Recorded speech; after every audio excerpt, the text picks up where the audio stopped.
عليكم السلام. أهلا بكم أحبتي في هذه الحلقة 217 من برنامجكم لحظات قرآنية، ونحن في الحلقة الثالثة من عنوان الدين أفيون أو أفيون الشعوب. وقلنا نحن نوافق على هذه الكلمة باعتبار أن الدين الأرضي هو فعلا يعني أفيون للشعوب وهو مخدر، وأصعب أنواع المخدرات إذا كان هذا الدين دين عنف وقتل كما يحدث من الدين السني بالذات. لكن يعني نعطي بعض أمثلة. يعني لو رحت لواحد سني دقنه قد كده، قلت له أنا عايز منك 1000 جنيه سلف، لابد إنه ياخد عليك وصل. طبعا هيديك ال1000 جنيه ده بعد لما يستوثق من مقدرتك على السداد، وبعدين يعمل عليك وصل وشهود إلى آخره. لكن نفس الشخص ده لو كان ماشي وسمع ميكروفون بيقول لك تبرع يا أخي لبناء المسجد، هروح حاطط ايده في جيبه ومطلع ممكن 1000 جنيه وحاططهم في الصندوق، وما يسألش الفلوس دي هتروح فين. يعني هنا بقى هو كان مصحصح قوي وهو بدي قرض لواحد، لكن حين يقال له قال رسول الله يروح على طول مطلع.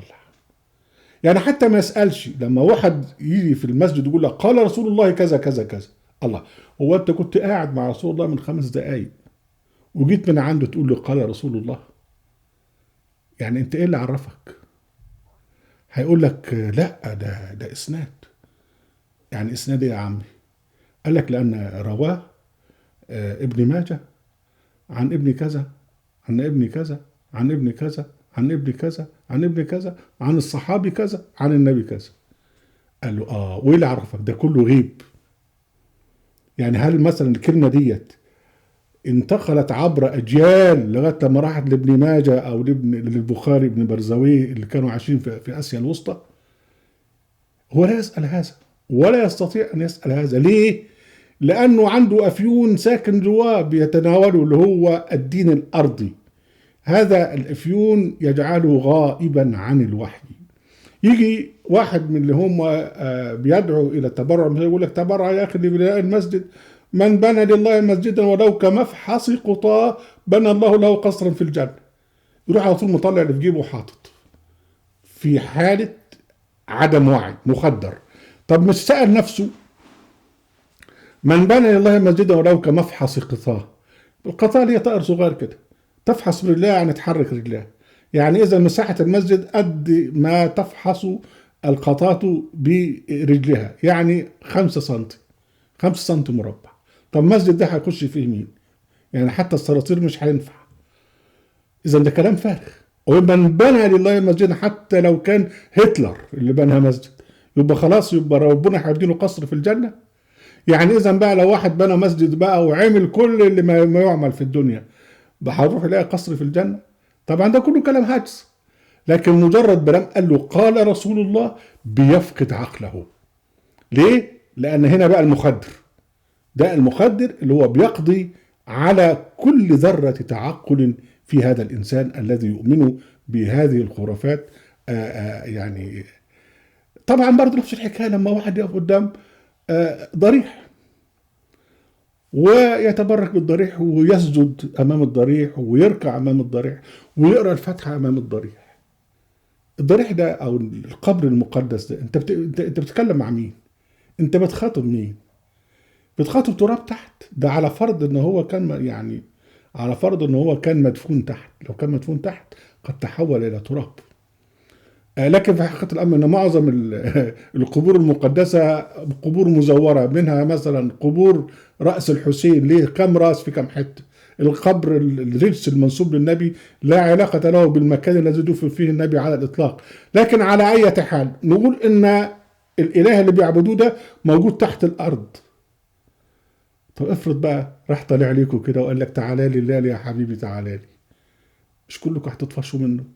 يعني اذا لو انت تعقلت وانت تقف امام ضريح، هتجد انت بتعمل حاجه الحمار ما رضاش يعملها. ليه انت بتعملها؟ ليه؟ لانك واقع تحت تأثير مخدر ديني. بص للجماعة اللي هم الشيعة اللي هم بيعملوا التطبير، ويقعدوا بقى يجرحوا في نفسهم، حتى يجيبوا لعيالهم ويجرحوا العيال. ايه التخلف ده؟ بتعملوا كده ليه يا اخوان؟ يقول لك حزن على الحسين. طب ما الحسين مش ولا يعرفكم ولا داري عنكم، وما عادش هنا خالص، باي باي من زمان، من 62 61 هجريه خلاص مات وقتل وانتهى. الله، بلاش كده. يعني بنت الحسين سكينة بنت الحسين، ما هي اتجوزت مصعب بن الزبير واتمتعت بحياتها، وبعد ما قتل مصعب بن الزبير اتجوزت واحد تاني، وبعد قتل واحد تالت، وكانت فاتحة بيتها صالون أدبي للشعراء الغزليين. يعني كانت عايشة حياتها، لا عملت تطبير ولا عملت ما اعرفش ايه. وبنته التانية زينة برضه اتجوزت مرة واثنين وثلاثة، علي زين العابدين اتجوز مرة واثنين وثلاثة. الناس عاشت حياتها، لا زعلوا ولا حزنوا وخلصت. تيجي انت بعد ما مات الحسين بخمس ست سبع ثمان قرون تيجي تقعد تشد له في شعرك وتضرب نفسك بالجزمة وتجرح في نفسك؟ اللي بيعمل كده ده واخد جرعة كبيرة قوي من المخدر الشيعي. نقول ايه ونقول ايه؟ كل ملامح الديانات الأرضية خاصة السنة والشيعة والتصوف كلها مخدرات سيئة وسامة. أهلا بكم أحبتي في برنامجكم لحظات قرآنية، وفي قناتكم أهل القرآن، وفي موقع أهل القرآن. لا تنسوا المشاركة بشير ولايك، وعليكم السلام.